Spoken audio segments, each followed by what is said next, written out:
Hello guys, welcome to Ganu channel. இன்னைக்கு நம்ம வீடியோல என்ன பார்க்க போறோம் பாத்தீங்கன்னா பைதான் கோட் எப்படி ரன் பண்றது and then அதோட பேசிக் சின்டாக்ஸ் எப்படி இருக்கும் அப்படிங்கறத பார்க்க போறோம். வீடியோக்குள்ள போறதுக்கு முன்னாடி நீங்க நம்ம சேனலுக்கு புதுசுனா கீழ இருக்க அந்த ரெட் கலர் subscribe பட்டனை கிளிக் பண்ணி நம்ம சேனலை subscribe பண்ணிக்கங்க. அப்பதான் அடுத்து போஸ்ட் பண்ற வீடியோ நீங்க மிஸ் பண்ணாம பார்க்கலாம். வாங்க வீடியோக்குள்ள போலாம். ஃபர்ஸ்ட் நம்ம பைதானோட பேசிக் சின்டாக்ஸ் பார்க்கலாம். பேசிக் சின்டாக்ஸ்ல நம்ம என்னென்னலாம் தெரிஞ்சுக்கணும்னு பாத்தீங்கன்னா indentation, multi-line statements and then variable. இந்த மூணையும் பத்தி நம்ம நல்லா தெரிஞ்சுக்கணும். இது தெரிஞ்சாதான் உங்களால பைதான் கோட எழுத ஸ்டார்ட் பண்ண முடியும். ஃபர்ஸ்ட் இண்டென்டேஷன்னா என்னன்னு பாத்தீங்கன்னா பைதான்ல பிராக்கெட்ஸ் எதுவுமே கிடையாது. ஒரு பிளாக் ஆஃப் கோட இண்டிகேட் பண்றதுக்கு. அப்போ பைதான் அதை எப்படி புரிஞ்சுக்கும்? இந்த பிளாக் தான் இஃபோட பிளாக், இந்த பிளாக் வந்து ஃபாரோட பிளாக் அப்படிங்கறத பைதான் எப்படி புரிஞ்சுக்கும்? கஷ்டம் தானே? அதுக்காக இந்த பைதான்ல இண்டென்டேஷன் அப்படின்னு ஒரு மெத்தட் வச்சிருக்காங்க. ஸ்கிரீன்ல ஒரு எக்ஸாம்பிள் ஷோ பண்றேன் பாருங்க. இந்த எக்ஸாம்பிள்ல பாத்தீங்கன்னா if true print t ன்னு எழுதி இருக்கிறேன், else print f அப்படின்னு எழுதி இருக்கிறேன். ட்ரூவா இருந்தா t ன்னு பிரிண்ட் பண்ணும், இல்லனா f அப்படின்னு பிரிண்ட் பண்ணும். இந்த ifக்கு அடுத்து அந்த பிரிண்ட் எழுதும்போது பாருங்களேன் ஒரு டாப் ஸ்பேஸ் கொடுத்துருக்கோம். அந்த டாப் ஸ்பேஸ் எதுக்கு அப்படின்னா அதுதான் இண்டென்டேஷன். அதாவது அந்த if அப்படிங்கிற பிளாக்குக்குள்ள அந்த பிரிண்ட் இருக்கு அப்படிங்கறது அந்த டாப் ஸ்பேஸ் தான் மென்ஷன் பண்ணுது இந்த ப்ரோக்ராமுக்கு. இப்போ சில பாத்தீங்கன்னா if போட்டுட்டு அதுக்கு அடுத்து நம்ம ஒரு ஓபன் பிரேஸ் ஒரு க்ளோஸ் பிரேஸ் போட்டு அதுக்குள்ள நம்ம எழுதிடுவோம். இப்போ அந்த ஓபன் பிரேஸ்ல இருந்து அந்த க்ளோஸ் பிரேஸ் வரைக்கும் உள்ளது அந்த if பிளாக் அப்படின்னு அந்த சி ப்ரோக்ராம் எடுத்துக்கும். ஆனா இந்த பைதான்ல அப்படி கிடையாது. பிராக்கெட்ஸ் எதுவுமே இவங்க யூஸ் பண்ணல.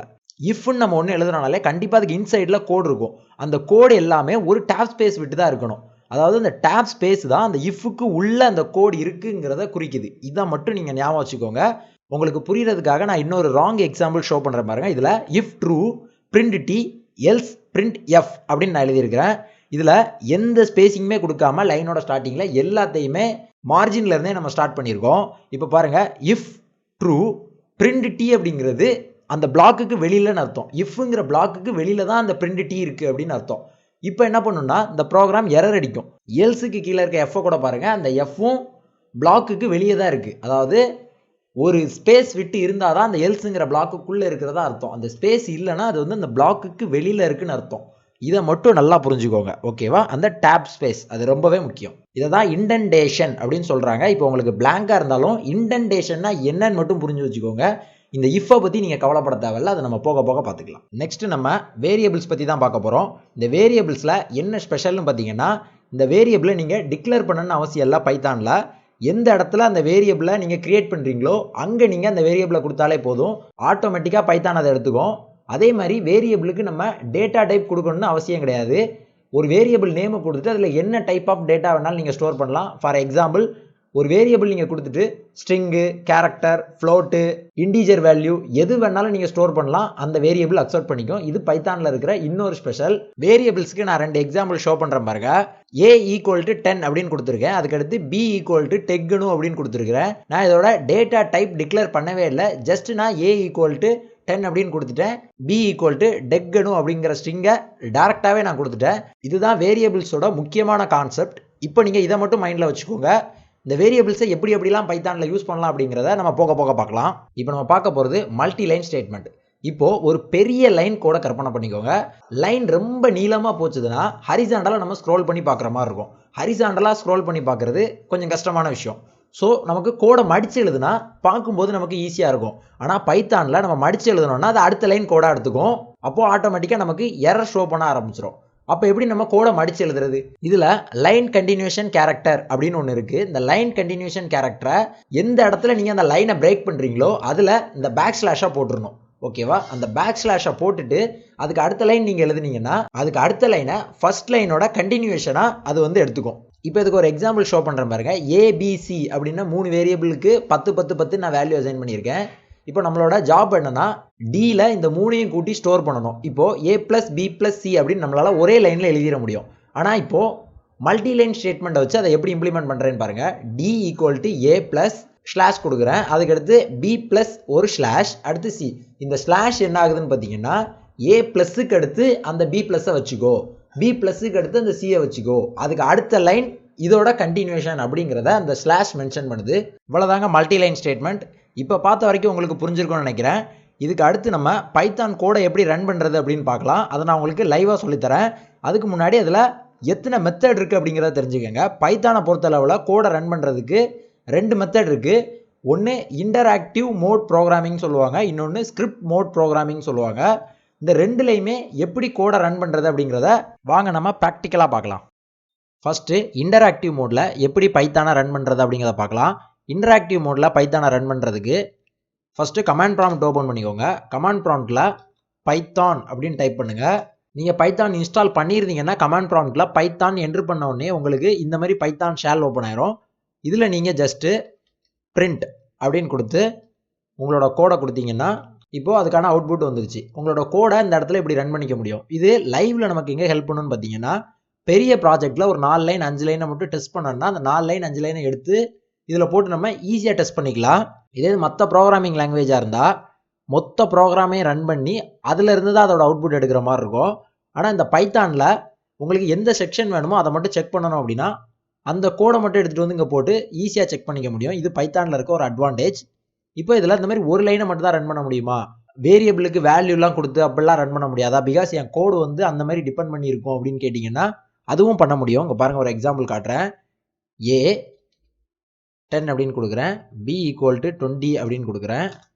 இதில் C = A + B அப்படின்னு கொடுத்து என்டர் கொடுக்குறேன். அதுக்கடுத்து அந்த சியை நம்ம இப்போ பிரிண்ட் பண்ணுறோம். ஓகேவா, பிரிண்ட் C. இப்போ அவுட்புட் 13 வந்துருச்சு. ஓகேவா, ஏயும் பியும் கூட்டி சியில் ஸ்டோர் பண்ணி அவுட்புட் கொடுத்துருச்சு.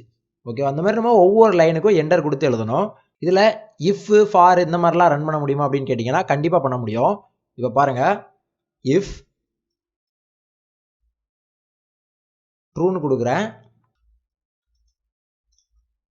சாரி, தெரியாமல் டபுள் என்டர் கொடுத்துட்டேன். இஃப் ட்ரூ இந்த மாதிரி ஈஸ்ட் வைங்க, வச்சுட்டு என்டர் கொடுங்க. உங்களுக்கு அடுத்த லைனில் இந்த மாதிரி 3 டாட் வச்சு வரும். இதில் ஒரு டேப் ஸ்பேஸ் விட்டு பிரிண்ட் எழுதணும். அப்போ தான் அந்த பிரிண்ட் வந்து அந்த இஃப்க்கு உள்ளே இருக்கிறதா அர்த்தம். இப்போ இதில் டி அப்படின்னு கொடுக்குறேன். அதுக்கடுத்து எல்ஸ் பிரிண்ட் எஃப் அப்படின்னு கொடுக்குறேன்.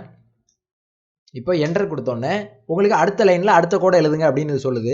ஆனால் நம்மக்கிட்ட அடுத்த கோடு இல்லை, நம்ம இதுக்கடுத்து ரன் தான் பண்ணணும். அப்படின்னா டேரெக்டாக நீங்கள் மறுபடியும் என்டர் ஹிட் பண்ணுங்கள். இதில் எதுவுமே விடாதீங்க, ஸ்பேஸ் எதுவுமே விடாமல் டேரெக்டாக என்டர் ஹிட் பண்ணுங்கள். உங்களுக்கான அவுட்புட் வந்துடும் டி. ஏன்னா இஃப் ட்ரூ, அதனால் அந்த ட்ரூங்கிறத பிரிண்ட் பண்ணியிருக்கு. இதே இது இஃப்ல ஃபால்ஸ் அப்படின்னு கொடுத்துருந்தோம்னா எல்ஸில் இருக்க எஃப்ஐ பிரிண்ட் பண்ணியிருக்கோம். இவ்வளோ தாங்க இந்த இன்டராக்டிவ் மோடு. இந்த வேலையும் நம்ம பிரிண்ட் பண்ணலாம். இந்த மாதிரி வேஸில் உங்களோட கோடை இந்த இன்டராக்டிவ் மோடில் கொண்டு வந்து ஈஸியாக டெஸ்ட் பண்ணிக்க முடியும். அடுத்து நம்ம ஸ்கிரிப்ட் மோட் ப்ரோக்ராமிங்கில் எப்படி ரன் பண்ணுறது அப்படின்னு பார்க்கலாம். ஸ்கிரிப்ட் மோட் ப்ரோக்ராமிங்கில் ரன் பண்ணுறதுக்கு ஃபஸ்ட்டு நீங்கள் நோட்பேட் ஓப்பன் பண்ணிக்கோங்க. நோட்பேடில் உங்களோட கோடை டைப் படிங்க. இந்த ஸ்கிரிப்ட் மோட் ப்ரோக்ராமிங்னா என்னன்னு பார்த்தீங்கன்னா, நிறைய லைன் கோடை நம்ம மொத்தமாக அடித்து வச்சுட்டு அந்த ஃபைலை சேவ் பண்ணி அதை ரன் பண்ணுறதுக்கு பேர் தான் ஸ்கிரிப்ட் மோட் ப்ரோக்ராமிங். நம்ம எழுதுகிற எல்லா ப்ராஜெக்ட்டுமே மோஸ்ட்லி இந்த ஸ்கிரிப்ட் மோட் ப்ரோக்ராமிங்காக தான் இருக்கும்.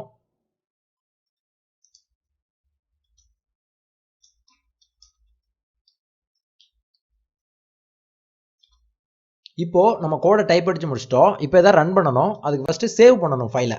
ஓகேவா, நான் அந்த ஃபைலை என்னோட லோக்கல் டிஸ்க் ஹெச்சில் ஸ்டடிங்கிற ஒரு ஃபோல்டருக்குள்ளே ப்ரோக்ராமிங்கிற இன்னொரு ஃபோல்டரு, அதில் பைத்தான்கிற ஒரு ஃபோல்டரில் ஸ்டோர் பண்ணி வச்சுக்கிறேன். ஃபைல் நேம் ஆல்ரெடி இதில் 1.pyன்னு ஒரு ஃபைல் இருக்குது.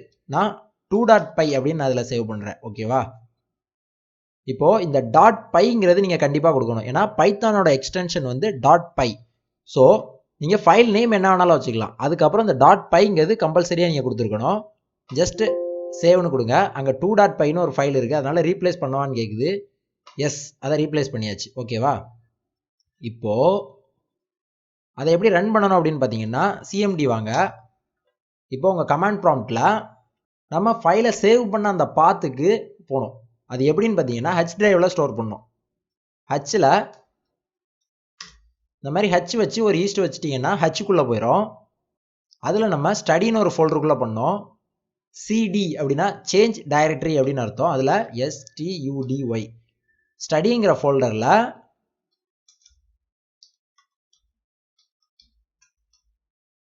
ப்ரோக்ராமிங்கிற ஃபோல்டருக்குள்ள பைத்தான் அப்படிங்கிற ஃபோல்டரில் நம்ம அந்த ஃபைலை போட்டு வச்சுருக்கிறோம். சிடிங்கிறது நீங்கள் கண்டிப்பாக கொடுக்கணும். சிடினா சேஞ்ச் டைரக்டரின்னு அர்த்தம். சிடி ஒரு ஸ்பேஸ் விட்டு இந்த மாதிரி உங்களோட ஃபோல்டர் எந்த ஃபோல்டருக்குள்ள இருக்குங்கிறத டைப் பண்ணுங்க. இப்படி என்டர் பண்ணீங்கன்னா அந்த பாத்துக்கு வந்துடும். அந்த இடத்துல dir அப்படின்னு கொடுத்தீங்கன்னா டைரக்டரி அப்படின்னு அர்த்தம். அதுக்குள்ள இருக்கிற எல்லா ஃபைல்ஸையும் காட்டும். 1.pyன்னு ஒன்று இருக்கு, 2.pyன்னு ஒன்று இருக்கு. நம்ம வந்து 2.py தான் சேவ் பண்ணோம். இப்போ ஜஸ்ட் இதில் வந்துட்டு நீங்கள் உங்களோட ஃபைல் நேம் அடித்து ரன் பண்ணிடலாம். அதுக்கு முன்னாடி இதில் பைத்தான் அப்படின்னு ஒரு கீவேர்டு யூஸ் பண்ணணும். ஏன்னா நம்ம இதை பைத்தானில் ரன் பண்ண போகிறோம் அப்படிங்கிறத மென்ஷன் பண்ணணும். அதுக்கடுத்து 2.py அப்படின்னு கொடுத்து என்டர் கொடுத்தீங்கன்னா அந்த கோடு எல்லாமே நமக்கு ரன் ஆயிரும். இங்கே என்ன கொடுத்துருக்கோன்னு பாருங்கள். இங்கே 10 20 அப்படின்னு கொடுத்துருக்கோம். ஸோ அவுட்புட் 13 வந்துருக்கு. இப்போ நான் இதை 20ன்னு மாற்றுறேன். சேவ் பண்ணிவிட்டு மறுபடியும் ரன் பண்ணுறேன். இப்போ அவுட்புட் 14 வந்திருக்கு. இவ்வளோதாங்க ஸ்கிரிப்ட் மோட் ப்ரோக்ராமிங்கில் ரன் பண்ணுறது. இதில் பைத்தான் ஒரு ஐடிஎல்இ ஆஃபர் பண்ணுறாங்க. அதில் ரன் பண்ணுறது இன்னும் ஈஸியாக இருக்கும். அது எப்படின்னு பார்க்கலாம். இப்போது நோட் பேடை க்ளோஸ் பண்ணிவிட்டு நீங்கள் ஸ்டார்ட்டில் வந்து IDLE அப்படின்னு டைப் பண்ணுங்கள்.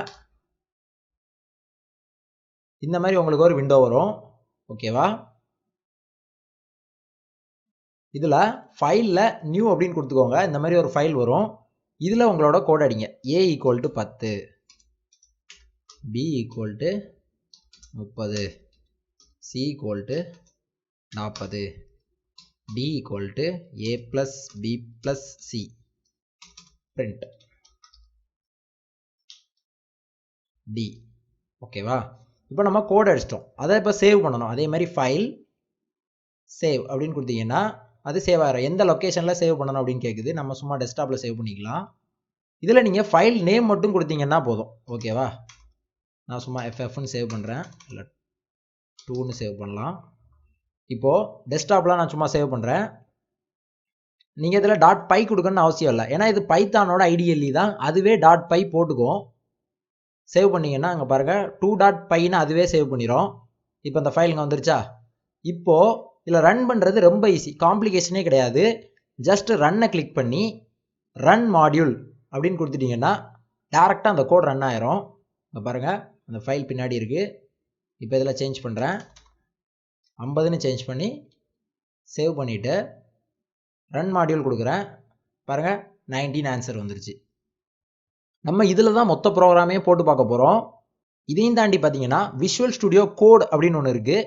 நீங்கள் அதில் டைப் பண்ணிங்கன்னா அது வந்து உங்களுக்கு கோடை பாதி அதுவே ஜென்ரேட் பண்ணி கொடுத்துரும். ஸோ நீங்கள் டைப் பண்ணுறதுக்கு ரொம்ப ஈஸியாக இருக்கும். ஆனால் அதில் டைப் பண்ணும்போது நீங்கள் சின்டெக்ஸ் எரர் விட மாட்டீங்க. ஸோ உங்களுக்கு இந்த ப்ரோக்ராமிங் லாங்குவேஜோட சின்டெக்ஸ் கடைசி வரைக்கும் தெரியாமல் போயிடும். நீங்கள் ஒரு பெரிய ப்ரோக்ராம் எழுதும்போது எதுலையாவது சின்ன மிஸ்டேக் விட்டால் கூட உங்களுக்கு கண்டுபிடிக்கிறதுக்கு கஷ்டமாக இருக்கும். ஸோ சின்டெக்ஸை நம்ம தெளிவாக படிக்கணும். அதுக்காக நம்ம ஃபுல்லாக இந்த பைத்தான் ஐடிஎல்இ வச்சு தான் யூஸ் பண்ண போகிறோம். ஒரு 10-20 வீடியோ போனதுக்கு அப்புறம் நம்ம வந்து விஷுவல் ஸ்டுடியோ கோடில் பார்க்க ஸ்டார்ட் பண்ணலாம். இந்த டுட்டோரியல் சீரிஸ் முடிகிறதுக்குள்ள உங்களுக்கு விஷுவல் ஸ்டுடியோ கோடையும் எப்படி யூஸ் பண்ணணும் அப்படிங்கிறதையும் நான் கண்டிப்பாக சொல்லி கொடுத்துருவேன். ஸோ நீங்கள் ஒர்க் பண்ணி பார்க்குறதும் பைத்தான் ஐடிஎல்இலே ஒர்க் பண்ணி பாருங்கள். அதுதான் உங்களுக்கு வந்து சின்டெக்ஸ் நாலேஜை கெயின் பண்ண ரொம்ப யூஸ் ஆகும். இப்போ பார்த்த வரைக்கும் உங்களுக்கு புரிஞ்சிருக்கும்னு நினைக்கிறேன். இதில் ஏதாவது டவுட்ஸ் இருந்துச்சுன்னா கீழே கமெண்ட் செக்ஷனில் சொல்லுங்கள். கண்டிப்பாக நான் உங்கள் கமெண்ட்ஸுக்கு ரிப்ளை பண்ணுறேன். இந்த வீடியோ பிடிச்சிருந்தா மறக்காமல் வீடியோக்கு ஒரு லைக் கொடுங்க. இதே மாதிரி அடுத்த ஒரு இன்ட்ரெஸ்டிங்கான வீடியோவில் சந்திக்கிற வரைக்கும் பாய் ஃப்ரெண்ட்ஸ்.